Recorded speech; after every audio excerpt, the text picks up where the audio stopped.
إن الله وملائكته يصلون على النبي يا أيها الذين آمنوا صلوا عليه وسلموا تسليما. اللهم صل على سيدنا ومولانا محمد وعلى آل سيدنا ومولانا محمد وعلى آله وأصحابه وبارك وسلم كثيرا كثيرا. أعوذ بالله من الشيطان الرجيم. بسم الله الرحمن الرحيم. يا أيها الذين آمنوا كتب عليكم الصيام كما كتب على الذين من قبلكم لعلكم تتقون. صدق اللہ العلی العظیم۔ اے وہ لوگو جو ایمان لائیں، فرض کیا گیا اوپر تمہارے روزہ رکھنا جیسے کہ فرض کیا گیا اوپر ان لوگوں کے جو پہلے تھے تمہارے، تاکہ تم پرہیزگار بنو۔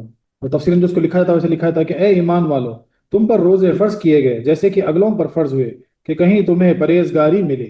اس آیت کا پچھلی آیتوں سے چند طرح تعلق ہے۔ پچھلی آیتوں میں قصاص و وصیت کا ذکر تھا جس کا تعلق جسمانی موت سے ہے۔ اب روزے کا ذکر ہے جس کا تعلق نفس امارہ کی موت سے ہے، کیونکہ روزہ سے یہ مرتا ہے، یعنی نفس امارہ کو چوٹ لگتی ہے، نفس امارہ جو ہے نا وہ مرتا ہے۔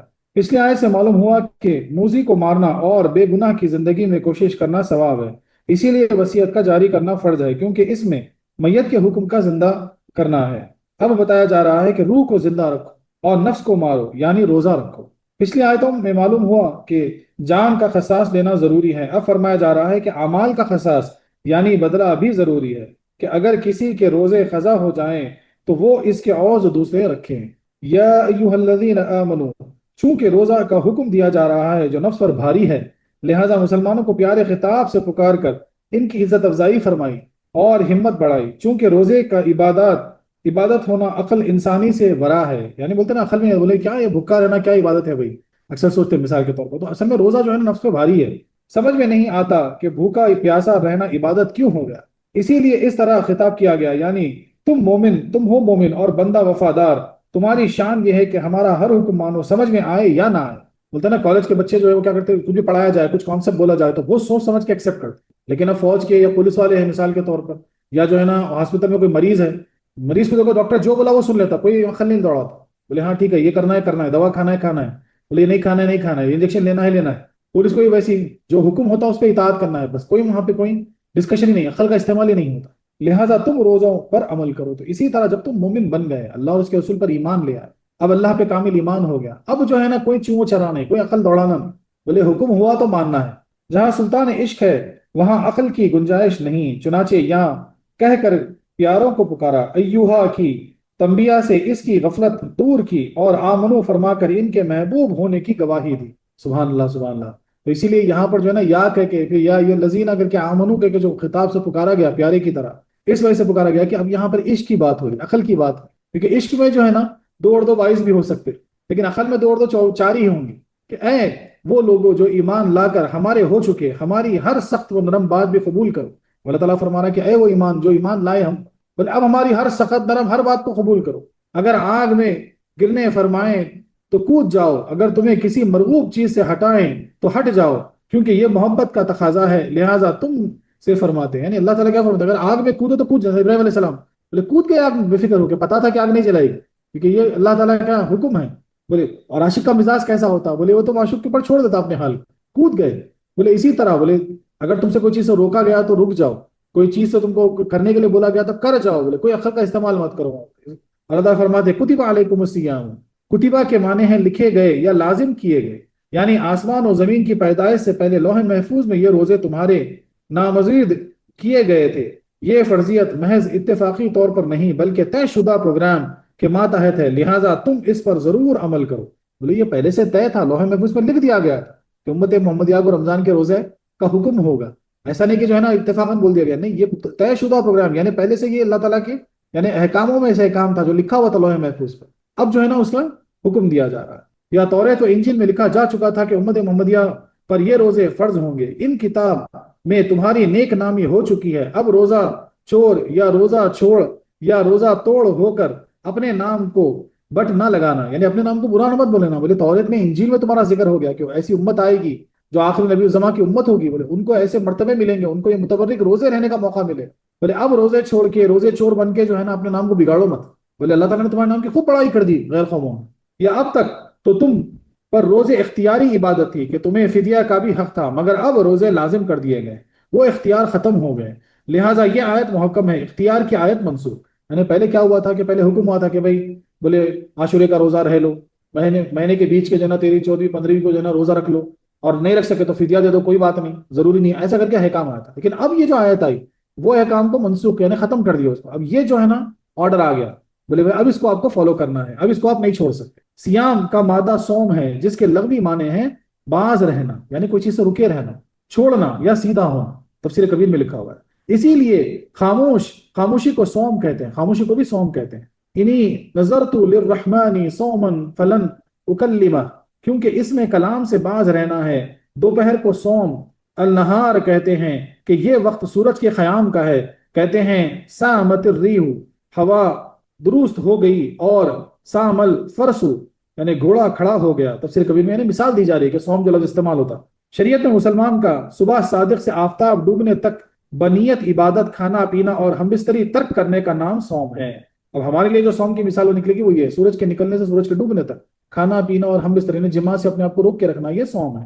یعنی روزہ کیونکہ اس میں کھانا پینا چھوڑنا اور نفس کی درستگی ہے، سیام اس کا مصدر ہے، یعنی روزہ رکھنا، جیسے قیام اور سوم وسائم کی جمع بھی سیام ہی آتی ہے، جیسے نائم کی جمع نیام اور قائم کی جمع قیام، یہاں معنی مصدری مراد ہیں۔ تفسیر کبیر و احمدی میں لکھا ہوا ہے، یعنی فرض کیا گیا تم پر روزہ رکھنا، اور ممکن ہے کہ یہ سیام سوم کی جمع ہو، یعنی فرض کیے گئے تم پر روزے۔ خیال رہے کہ یہاں سیام سے مراد رمضان کے روزے ہیں، نہ کہ عاشورے کے یا ماہ کے درمیانی تاریخوں کے روزے۔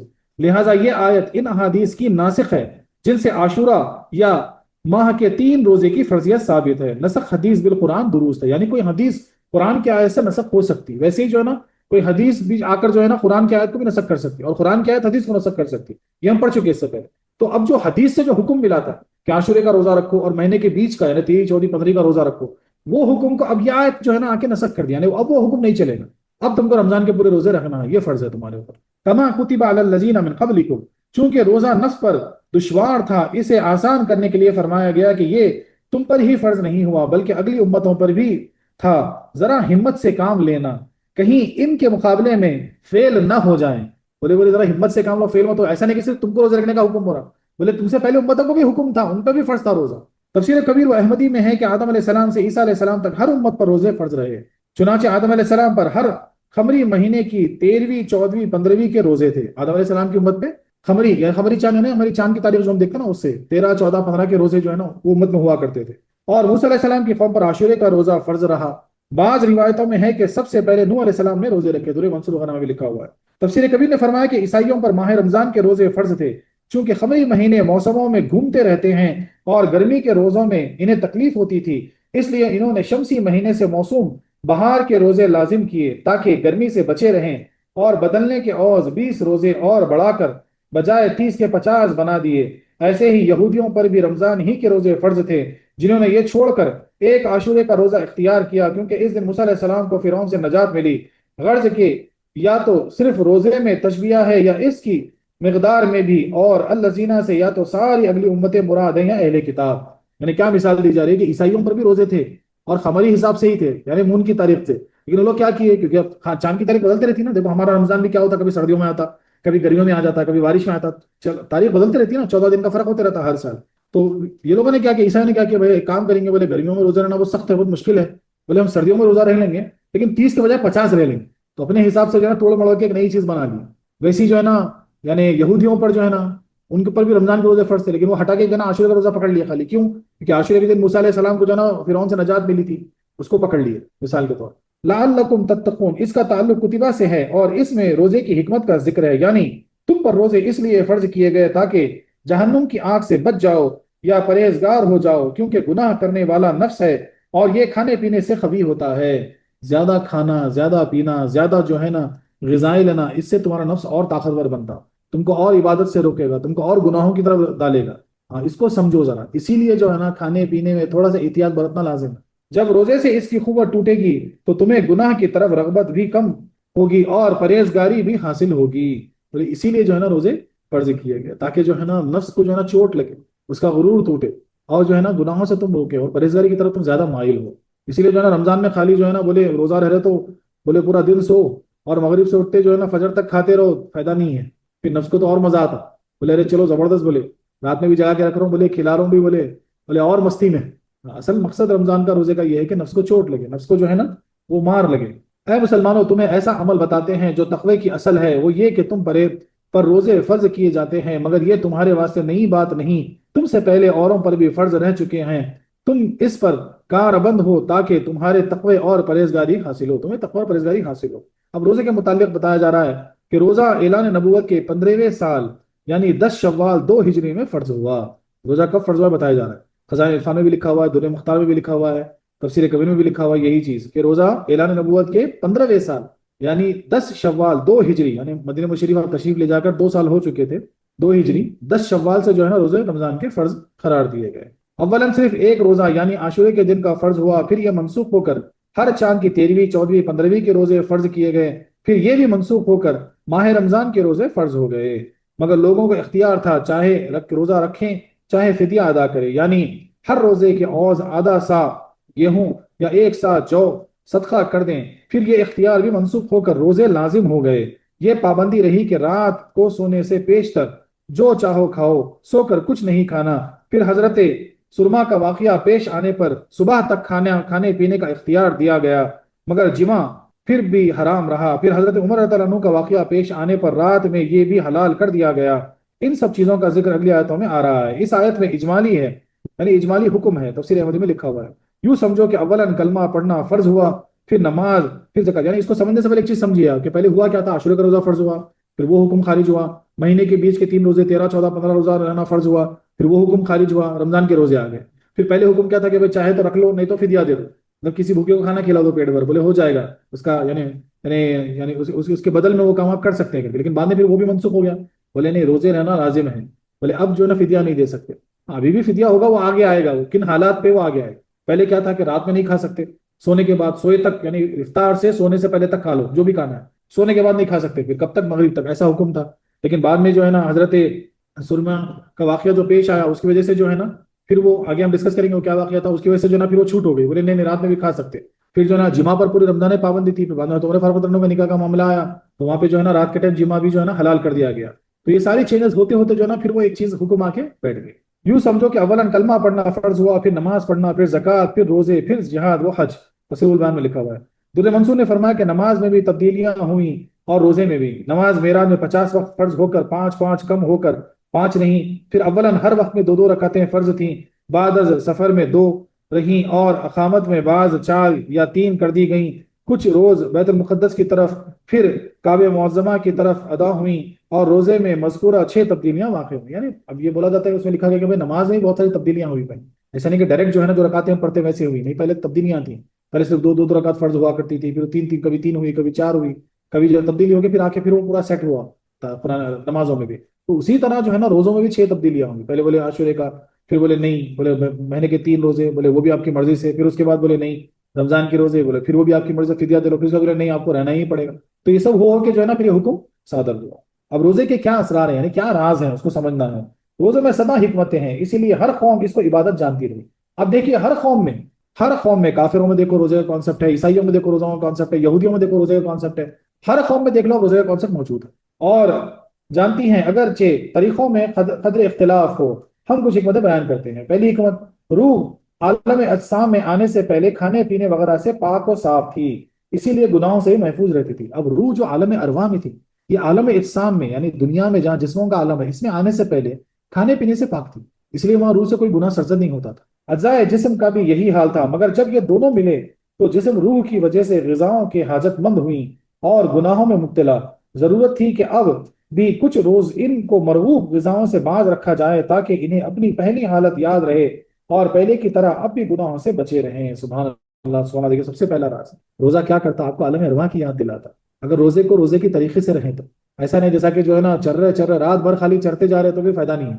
اصل مقصد کیا ہے روزے کا، کہ تم کو تمہاری اصل حالت کی یاد دلائی جائے کہ دیکھو عالم ارواح میں تم نہ کھاتی تھی نہ پیتے تھے، بولے تم صرف جو ہے نہ گناہ کرتے تھے، تم اللہ کی عبادت میں رہا کرتے، شکر میں رہا کرتے تھے، بولے تو اس کی یاد دلانے کے لیے روزہ رکھایا جاتا۔ اب ہوا کیا، جب جسم سے ملی روح تو جو ہے نا آ کے یہاں پہ غذا کی حاجت بند ہو گئی، اور زیادہ غذائیں کھانے کی وجہ سے کیا ان کے اثرات جو ہے نا وجود پہ ہونے لگے اور گناہ سرزد ہونے لگے۔ اسی لیے روزے کیا کرتے، کیونکہ غذاؤں سے روک دیا جاتا، کم غذا کھانے کو بولا جاتا، تو وہاں پہ جو ہے نا نفس پھر مرغوب ہوتا ہے اور روح کو اپنے وطن کی یاد آتی۔ اور یاد آنا مطلب کیا ہے، وہاں سے جڑ جانا، اور وہاں سے جڑ جانا مطلب کیا ہے، وہاں سے رحمت اور انوار کا نازل ہونا۔ برکات کا نازل ہونا، سبحان اللہ سبحان اللہ، نور کی بارش ہونا، یہ ساری چیزیں ہیں۔ دوسرا راز، نفس اور روح دو دشمن ہیں جن کا مقام جسم انسانی ہے، ان میں سے ایک کی قوت دوسرے کو ضعیف کا سبب ہے۔ یعنی ایک، یعنی نفس اور روح جو ہے نا، دونوں دشمن ہیں اور دونوں جسم میں موجود۔ اگر روح طاقتور ہوئی تو نفس کمزور پڑتا، اور نفس طاقتور ہوا تو روح کو کمزور کر دیتا۔ نفس جسمانی غذاؤں اور لذتوں سے قوی ہوتا ہے، اور روح نیک اعمال سے۔ تو نفس کی قوت کیا ہے؟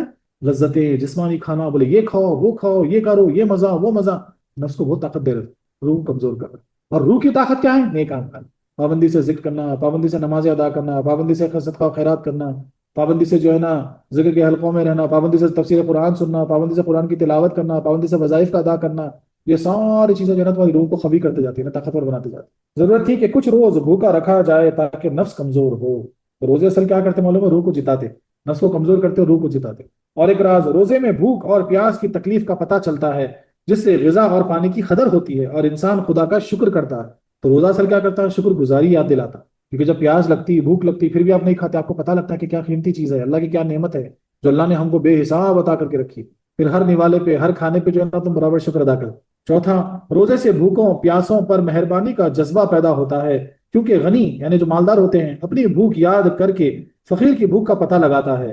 یہاں رول بیان میں ہے کہ انسانوں کا تیسرا بادشاہ تیمورس کے زمانے میں سخت قحط سالی ہوئی تو مالداروں کو روزے کا حکم دیا گیا اور ان سے کہا گیا کہ تم دوپہر کا کھانا نہ کھانا، فقیروں کو دو تاکہ شام کو تم اور دونوں مل کے کھاؤ۔ ایک مثال پیش ہو رہی ہے یہاں پہ، ایک زمانے میں مسلمان کی حکومت تھی تو وہاں پہ سیر کھا لیا تو ایسا حکم لے کے چلے تھے، جتنے مالدار تھے غذا ہونے کے باوجود، غلہ ہونے کے باوجود، میں دوپہر میں کھانا مت کھاؤ، وہ کھانا غریبوں کو دے دو، شام میں سب مل کے کھاؤ کھانا، تاکہ تم کو بھی احساس ہو غریبی اور بھوک و پیاس کا احساس ہو۔ پانچواں، روزے سے بھوک کے برداشت کرنے کی عادت رہتی ہے، اگر کبھی کھانا میسر نہ ہو تو انسان گھبراتا نہیں۔ بولے روزہ رہنے سے کیا ہوتی معلوم ہے؟ تھوڑا بھوک کی برداشت پیدا ہو جائے، تو کبھی کھانے میں اونچ نیچ ہوگی، کھانا میسر نہیں ہوا تو وہاں انسان گھبراتا نہیں، ورنہ انسان گھبرا جائے۔ اور بولتے ہزار بیماریوں کی، ہزار مسئلوں کی جڑ گھبراہٹ، انسان جیسا گھبرایا نا تو وہاں ہارنا شروع ہو گیا، وہاں پریشان ہونا شروع ہو گیا، وہاں بیماری جو ہے نا اس پہ غالب ہونا شروع ہو جاتا۔ اس لیے انسان کبھی گھبرانا نہیں چاہیے، سب سے پہلی چیز۔ چھٹا راز، بھوک بہت سی بیماریوں کا علاج ہے۔ اب بھی ڈاکٹر طبیب کہتے ہیں کہ فاقہ بہت بیماریوں کا علاج ہے، کیونکہ اس سے معدے کی اصلاح ہے۔ اب دیکھیے آپ اس دور میں دیکھ لیجئے جو چل رہا باہر، بولے 16 آورس فاسٹنگ، 14 آورس فاسٹنگ، بولے مشہور ڈائٹ پروگرام چل رہے، بولے رات میں جلدی کھا لو، 6 بجے کھا لو، پھر صبح 9 بجے کچھ نہیں کھانا، تاکہ وہ جتنی فاسٹنگ ہو بولے تمہارا میدا صحیح ہو جاتا، تمہارا لیور صحیح ہو جاتا، بولے تمہاری، یعنی اب دیکھو نا بہت کچھ کانسیپٹ چل۔ سب سے زبردست کانسیپٹ تو یہ ہے، ایک جاپانی سائنٹسٹ ہے جس نے ریسرچ کیا کینسر پہ۔ اب اس کی ریسرچ میں کیا ہے معلوم ہے؟ وہ کیا بولا ریسرچ کر کے؟ بولا کہ بھائی کینسر کو اگر کوئی چیز مار سکتی ہے تو وہ خود انسان کا جسم ہے۔ بولے وہ کیسے؟ بولے انسان جب بھوکا رہتا تو اس کے اندر جو اس کو غذا کی ضرورت ہوتی تو وہ خود ہی جو ہے نا کینسر کے سیل کو مارنے لگتا، کھانے لگ جاتا، جس سے کینسر تک ختم ہو جاتا۔ تو پھر وہ سائنٹسٹ سے پوچھا گیا اچھا ٹھیک ہے کتنے دن رہنا بھوکے، کتنے گھنٹے بھوک لے کے چلنا؟ تو بولا کم سے کم 12 سے 14 گھنٹے۔ میرے پاس ہے ریسرچ پیپر، میں شیئر کر سکتا ہوں آپ لوگ سے۔ بولے 14 گھنٹے۔ بولے اچھا، تو بولے پھر کتنے دن مسلسل تاکہ کینسر جسم سے ختم ہو جائے؟ تو بولا 25 سے 26 دن۔ سبحان اللہ سبحان اللہ، خدا قربان جائیں سرکار پر۔ ایک مہینے کے ہم جو 29 یا 30 روزے رہتے ہیں 30 دن کے، اور برابر 12 سے 14 گھنٹے بھوکے رہتے ہیں، تو اصل میں یہ روزے ہے کیا معلوم ہے؟ یہ بھوکو پیاس سے آپ کو کمزور نہیں کرتے، یہ تو کئی بڑے بڑی موذی بیماریوں کا جسم سے ختم کر دیتے، آپ کو تندرست کر دیتے، صحت مند بنا دیتے آپ۔ سبحان اللہ، یہ حکمت اس میں پوشیدہ ہے۔ ساتواں، نفس دن میں تو کھانے پینے کی اور شب کو سونے کی رغبت کرتا ہے۔ شریعت نے اس کی مخالفت یوں کرائی کہ کبھی دن میں تو روزے کا اور رات میں نمازوں کا حکم دیا کہ ماہ رمضان میں دن کو کھانے سے باز رہو اور رات کو تراویح و تہجد پڑھو۔ خیال رہے کہ نماز، سجدہ وغیرہ فرشتے اور دیگر مخلوقات بھی ادا کرتے ہیں، مگر روزہ صرف انسان ہی کی عبادت ہے۔ یہ ایک ایسی عبادت ہے جو نہ فرشتے کر سکتے، نہ شیاطین، نہ جن، بس یہ صرف انسان ہی کر سکتا ہے۔ یہ خاص چیز ہے روزے کے بعد، روزہ صرف انسان ہی کی عبادت ہے۔ اور فطری طور پر جو عقلی طور پر جو نفس کو عادت پڑ گئی کہ دن بھر کھاؤ رات میں سو جاؤ، اس کا الٹا، بولے دن میں نہیں کھانا اور رات میں سونا نہیں، زیادہ تراویح پڑھو دیر تک، تہجد پڑھو دیر تک، قرآن پڑھو دیر تک۔ تو ایک مہینے میں جو ہے نا پورے نفس کو توڑ مروڑ کے جو ہے نا روح کو جو ہے نا بہت طاقتور بنا دیا جاتا ہے۔ سبحان اللہ سبحان اللہ۔ اور دیکھو کیا شان ہے مولا کی، ایسی عبادت جو کوئی نہیں کر سکتے، نہ فرشتے، نہ جن، نہ شیطان، کوئی نہیں سوائے انسان، وہ روزہ ہے۔ فرشتے دوسری مخلوق بلکہ غالباً جنات پر بھی روزے فرض نہیں، یہ انسانی خصوصیات سے ہیں، اسی لیے علیکم میں انسانوں سے خطاب ہوا، جیسے رب فرماتا ہے للہ علی الناس حج البیت من استطاع الیہ سبیلا، حج صرف انسانوں پر ہی فرض ہوا، ایسے ہی حج بھی جو ہے صرف انسانوں پر فرض ہوا۔ اب روزے کے فضائل، یہ تو روزے کے راز ہوئے کہ روزے کی کیا اہمیت ہے وغیرہ، روزہ کیا آپ کو پہلے سمجھا دیا گیا، روزے کے اندر چھپے ہوئے راز بتا دیے گئے۔ اب روزے کے فضائل سنیے وہ کیا ہے۔ روزے کے فضائل بے شمار ہیں۔ ایک حدیث قدسی میں ہے کہ رب فرماتا ہے الصوم لی وانا اجزی بہ، سبحان اللہ سبحان اللہ، روزہ میرا ہے اور میں ہی اس کی جزا ہوں گا، یا میں ہی اس کی جزا دوں گا۔ اس حدیث کا مطلب یہ ہے کہ ساری عبادات میں ریا ہو سکتی ہے، یعنی دکھاوا ہو سکتا ہے، روزے میں نہیں ہو سکتی، کیونکہ سب میں کرنا ہے اور اس میں چھوڑنا، لہٰذا اس کی جزا بھی کوئی مقرر نہیں، رب دینے والا اور بندہ لینے والا ہے۔ سبحان اللہ، وہ اس کے عطا سے جو دے دے دے دے۔ یا یہ مطلب ہے کہ دیگر عبادات قیامت کے دن فرض اور دوسرے اہل حقوق چھین سکتے ہیں۔ بولے کوئی فرض چھوٹ گیا تو نفیلہ چلی جائے گی، بولے کسی کا حقوق مارے تمہاری نمازیں چلی جائیں گی، تمہارے جو ہے نا دوسری چیزیں چلی جائیں گی، تو سارے عبادت چھین لیے جا سکتے ہیں لیکن روزہ نہیں۔ مگر روزہ نہیں چھین سکتے، وہاں ان سے فرمایا جائے گا کہ روزہ ہمارا ہے، کسی کو نہ ملے گا۔ ایک روایت میں ہے کہ وانا اجزا بھی، میں اس کا بدلہ ہوں، میں اس کا بدلہ ہوں، تفسیر عزیز میں لکھا ہوا ہے۔ تو روزے کا بدلہ خود رب العالمین، یعنی مثال یہاں کیسی دی جا رہی ہے۔ اب دیکھیے، اب آپ سمجھیے کسی سے 100 روپے لے لیے، بولے بھائی ذرا دے دو بدل، میں دے دیتا ہوں، بول کے لے لیے 100 روپے، اور نہیں دیے، جان بوجھ کے نہیں دیے، انتقال ہو گیا۔ اب قیامت کے دن جب حساب و کتاب ہوگا، فرشتے بولیں گے مولا یہ بندہ فلانے بندے کے 100 روپے دینا ہے، تو حکم ہوگا اچھا ٹھیک ہے، اس وقت کا سب سے چھوٹا رائج الوقت کا سکہ کیا ہے؟ تو فرشتے بولیں گے 1 روپیہ ہے۔ تو رب العالمین کا حکم ہوگا کہ اس 1 روپے کے عوض میں اس کی 700، میں پھر سے دوہرا رہا ہوں، 700 مقبول نمازیں دے دو، اس کے نام غنیمت ڈال دو۔ نمازیں نہیں، مقبول نمازیں کتنی؟ 700۔ اور 100 روپے کی پتہ ہے کتنی ہوتی؟ اگر ویسے کیلکولیٹ کریں گے تو 70,000 نمازیں، 70,000 مقبول نمازیں، 70,000 مقبول نمازیں مطلب کتنے سال کی نماز معلوم اندازہ ہے کچھ؟ 40 سال کی مقبول نمازیں چلی جائیں گے صرف 100 روپے کے عوض۔ اللہ اکبر اللہ اکبر، غور کیا حق العباد کا کتنا بڑا مسئلہ ہے۔ قیامت کے دن وہاں پر نفسا نفسی کا جو عالم ہوگا، اس وقت جو ہے نا ساری نیکیاں ساری نمازیں اگر چلی جائیں گی تو کیا بچے گا پھر؟ اللہ اکبر، اللہ محفوظ رکھے۔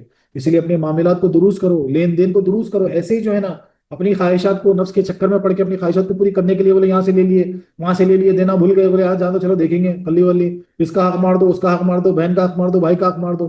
ان چیزوں سے پرہیز کرو، دنیا تو سب چھوڑ کے جانا ہے، کچھ کام نہیں آئے گی دنیا، لیکن جہاں ساری ساری جو ہے نا ہمیشہ کے لیے، جہاں ہمیشگی ہے، جہاں ہمیشہ کے لیے رہنا ہے، اللہ کے سامنے جانا ہے، منہ دکھانا ہے، کیا منہ لے کے جائیں گے؟ اللہ اکبر اللہ اکبر۔ یعنی تمام عبادت کا بدلہ جنت، اور روزے کا بدلہ خالق جنت، روزے کا بدلہ جنت کا جو خالق ہے وہی ہے۔ سبحان اللہ سبحان اللہ۔ تمام عبادات میں اطاعت کا غلبہ ہے، اور روزے میں عشق کا۔ بولے سب عبادت میں اطاعت کا غلبہ ہے، بولے میں کرنا ہے، بولے پڑھنا ہے، بولے ایسا کروں گا تو ایسا ہو جائے، لیکن روزے میں عشق کا ہے، کیونکہ اس میں رب کے لیے دنیاوی چیزوں کا چھوڑنا ہے، جو اپنے کو پسند ہے وہ کھانا چھوڑ دیتے، جو اپنی چیز کو جو چلتا ہے وہ چھوڑ دیتے۔ سبحان اللہ، یہ سب باتیں روزے میں ہیں، اور مطیع کا بدلہ تو انعام ہے، مگر عاشق کا بدلہ لائق حبیب ہے۔ سبحان اللہ سبحان اللہ، بے شک۔ تیسرا، روزے میں انسان ہر وقت عابد رہتا ہے، سونا بولنا چلنا پھرنا سب عبادت، کیونکہ بہرحال روزہ روزہ روزہ منہ میں یعنی کیا بولتے ہیں کہ جب روزے کی حالت میں ہے تو روزے کی حالت میں سونا عبادت، چلنا عبادت، کچھ کام کرنا عبادت، بولنا عبادت، ہر چیز عبادت۔ چوتھا، جیسے کہ وضو غسل گندگی جسم کو دور کر کے انسان کو عبادت تلاوت اور مسجد میں آنے کے قابل بنا دیتا ہے، ایسے ہی روزہ روح کو پاک کر کے دربار یار کے لائق بناتا ہے۔ ویسے ہی روزہ کیا کرتا ہے؟ روح کو پاک کر دیتا، دربار یار کے لائق بنا دیتا، اور مشاہدہ جمال اور ہم کلامی رب ذوالجلال کی قابلیت پیدا کرتا ہے۔ تو روزے سے ہم کلامی ربانی، اللہ سے کلام کرنے کی قابلیت پیدا ہوتی۔ سبحان اللہ سبحان اللہ، غور تو کیجیے ذرا۔ جب موسیٰ علیہ السلام طور پر جاتے تو روزہ رکھ کر جاتے، اور توریت دینے بھی جب گئے تو 40 روزے رکھے، پڑھے نا تفسیر میں ہم لوگ، 30 دن رکھ کے پھر روزہ توڑ کے گئے تو اللہ بولے نہیں، بولے کیوں مسواک کر کے آئے؟ بولے اور 10 روزے رہ کے آؤ، مجھے وہ چاہیے، پھر اور 10 روزے رکھے گئے، 40 روزے رہ کے گئے، پھر توریت ملی آپ۔ پانچواں، روزے سے شوبت ٹوٹتی ہے، غفلت دور ہوتی ہے، جس کی غفلت اس سے بھی نہ جائے اسے چاہیے کہ اپنے کو رنج و غم اور فکر آخرت میں مبتلا رکھے، کیونکہ یہ نفس کا آخری علاج ہے۔ بولے اگر روزہ رہنے کے باوجود بھی جو ہے نا کسی کے اندر پرہیزگاری پیدا نہیں ہو رہی، کسی کے اندر کسی کا غرور نہیں ٹوٹ رہا، کسی کا تکبر نہیں ٹوٹ رہا، کسی کی عقل نہیں ٹوٹ رہی، تو بولے پھر اس سے بڑا علاج ایک ہی علاج ہے، وہ کیا ہے؟ بولے ایسی فکر میں لگ جاؤ کہ بس اب موت آنے والی ہے، بولے آخرت کا کیا ہوگا، اس فکر میں لگ جاؤ۔ بولے پھر اگر وہ نہیں کریں گے تو پھر اس کا علاج نہیں۔ اللہ اکبر۔ حدیث شریف میں ہے، چھٹا حدیث شریف میں ہے کہ قیامت کے دن ماہ رمضان اور قرآن روزے دار کی شفاعت کریں گے۔ یہ تو 1000 بار آپ سنے ہوں گے کہ روزہ آ کر قیامت میں ہماری شفاعت کرے گا۔ 3 شخص بہت بد نصیب ہیں، ایک وہ جو حضور پاک کا نام شریف سنے اور درود پاک نہ پڑھیں۔ اللہ اکبر۔ اب یہ بہت غور سے سنیے، 3 شخص، بولے 3 ایسے شخص جو بہت ہی جو ہے نا بد نصیب ہیں۔ وہ کون ہے؟ پہلا شخص جو حضور نبی کریم صلی اللہ علیہ وسلم کا نام سنے اور درود شریف نہ پڑھے، وہ سب سے بڑا بد نصیب ہے۔ دوسرا وہ جو ماں باپ کا بڑھاپا پایا اور جنت حاصل نہ کرے۔ اللہ اکبر اللہ اکبر، یعنی ان کی خدمت کر کے ان کو راضی کر کے اگر جنت حاصل نہیں کیا، بوڑھے ماں باپ پایا لیکن جنت حاصل نہیں کیا، تو بولے دوسرا بد نصیب شخص۔ تو پہلا کون سا؟ جو حضور پاک صلی اللہ علیہ وسلم کا نام سنے اور درود نہ پڑھے، وہ سب سے بد نصیب۔ پھر دوسرا سب سے بڑا بد نصیب کون ہے؟ بولے اپنے ماں باپ کو بوڑھا پایا، ان کا بڑھاپا میں تو جو ہے نا موقع ملا کہ ان کی خدمت کر، ان کو راضی کر، اور نہیں کیا، جنت حاصل نہیں کیا، وہ دوسرا بڑا بد نصیب۔ اور تیسرا وہ جو ماہ رمضان پا کر جہنم سے آزاد نہ ہوا ہو۔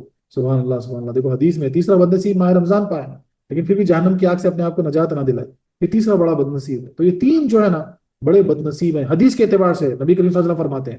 اللہ اکبر اللہ اکبر۔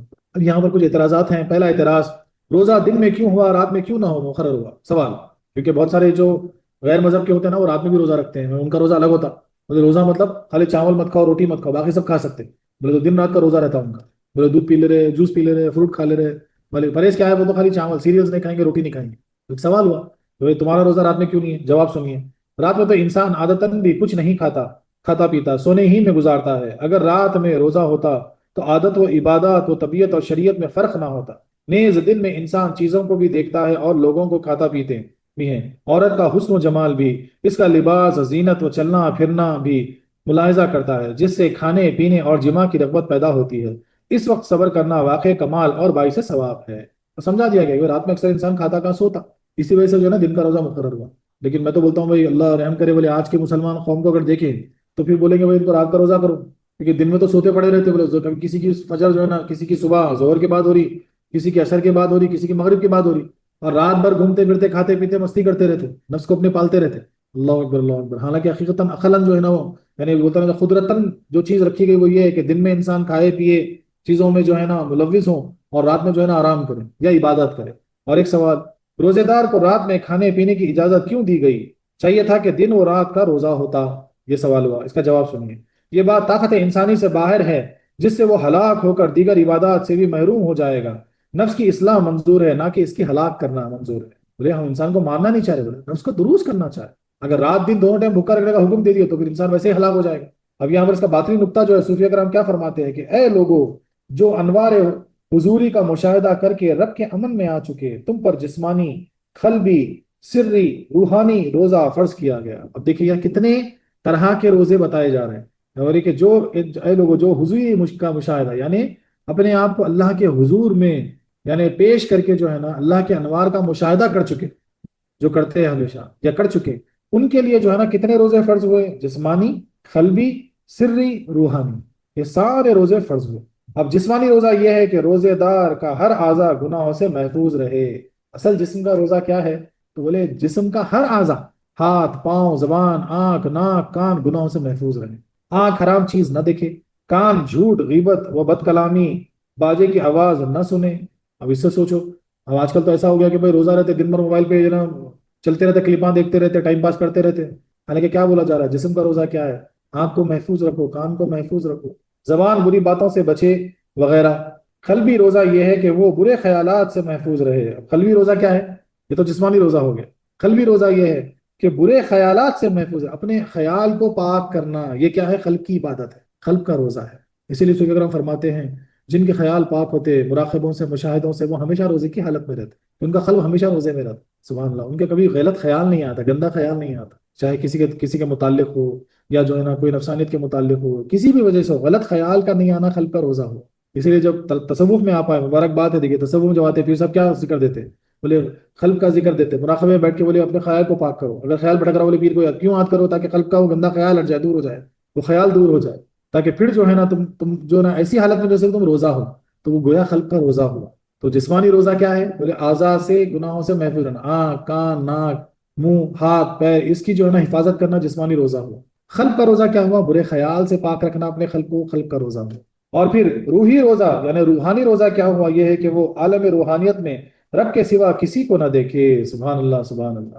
بولے پھر روحانی روزہ یہ تو اس کے مشاہدے کا روزہ ہے، ایک ایسا مقام آتا ولایت میں کہ جہاں پہ مشاہدہ ہی مشاہدہ، ہر چیز میں رب کے نور کو دیکھ لیتے، اس کی تجلی کو دیکھ لیتے، تو گویا وہ روحانی روزے میں ہے، وہ روحانی روزہ ادا ہو۔ گلاب کے پھول کو دیکھ رہے لیکن بولے سبحان اللہ، کیا اللہ کے نور نے، اللہ کے نور سے جو ہے نا یہ گلاب مصطفیٰ نے فائدہ حاصل کر کے کیا جو ہے نا مہک رہا ہے، کیا چہک رہا ہے، کیا جو نا کھلا ہے، کیا اس کی خوبصورتی ہے۔ سبحان اللہ، تو تعریف بھی ہوتی کس کی ہو رہی ہے؟ اللہ کے نور کی، اس کے جمال کا مشاہدہ ہو رہا ہے، تو وہ گویا روحانی روزہ ہے۔ سبحان اللہ سبحان۔ پھر اس کے بعد سری روزہ یہ ہے کہ اپنے کو غیر اللہ سے بچائے۔ سبحان اللہ سبحان اللہ۔ تو جو چھپا ہوا روزہ وہ کیا ہے؟ کہ اپنے کو غیر اللہ سے بچائے۔ اب سوال اٹھتا کہ غیر اللہ کیا ہے؟ ہر وہ چیز جوائے اللہ کے وہ غیر اللہ ہے۔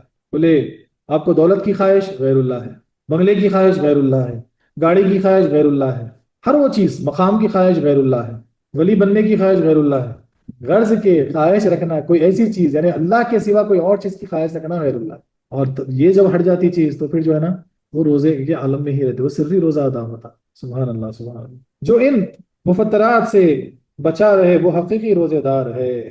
شرعی روزہ تجلی آفتاب دیکھ کر شروع ہوتا ہے اور تاریکی رات پہ ختم ہو جاتا ہے۔ وہ شرعی روزہ جو ہے وہ جیسا سورج نکلا روزہ چالو، اور جیسے سورج ڈوبا روزہ ختم، یہ شرعی روزہ ہے، برابر ہے، پرفیکٹ ہے۔ طریقت کے روزے کی ابتدا تجلی جلال پر اور انتہا مشاہدہ جمال پر ہے۔ سبحان اللہ۔ طریقت کا روزہ کیا ہوتا؟ بولے وہ تجلی جلال، اللہ کی جلال کی تجلی، قہر کی تجلی دیکھ کر خوف سے، ڈر کے جو بدکاریوں سے گناہوں سے بچ جاتے، آخرت کی فکر میں لگ جاتے، پھر اس کے بعد ایک مقام آتا جہاں اس کے جمال کا مشاہدہ ہوتا۔ بولے ٹھیک ہے، بولے میں اس کا عاشق، بولے وہ میرے محبوب، بولے کچھ بھی کرے میرے ساتھ، اگر دوزخ میں ڈال کے پکوڑے کی طرح فرائی کرے کوئی بات نہیں، منظور ہے، میں پوچھ جاؤں گا تیرے، پھر یہ ایک الگ جمال کا مشاہدہ ہو جاتا۔ طریقت کا روزہ وہ ہے کہ تجلی جلال سے لے کر تجلی جمال کا مشاہدہ ہونا، یہ طریقت کا روزہ ہے۔ شریعت میں رمضان کا چاند دیکھ کر روزہ شروع کرو اور عید کا چاند دیکھ کر ختم کرو، جیسا کہ حدیث میں ہے، حدیثیں موجود ہیں، بولے جب چاند دیکھے تو شروع ہوتا اور عید کا چاند دیکھا روزے ختم ہو جاتے۔ اہل طریقت فرماتے ہیں کہ رب کا جمال دیکھ کر روزہ شروع کرو اور جمال ہی دیکھ کر افطار کرو۔ بولے اللہ کے دیدار سے جو ہے نا روزہ شروع ہوتا ہے اور اللہ کے دیدار سے ہی جو ہے نا افطار ہوتا ہے۔ عوام کے روزے حلق میں حلق کے ہیں، عوام کے روزے حلق کے ہیں، حلق کو پیاس لگانے، خواص کے دل کے، اور خاص جو ہوتے ہیں ان کے دل کے روزے ہوتے ہیں، قلب کے روزے، اور خاص الخاص اس کے روزے قلب و خالق دونوں کے، کیونکہ علیکم میں دونوں ہی سے خطاب ہے۔ بولے وہ خالق اور خلق دونوں کے روزے میں ہوتے ہیں۔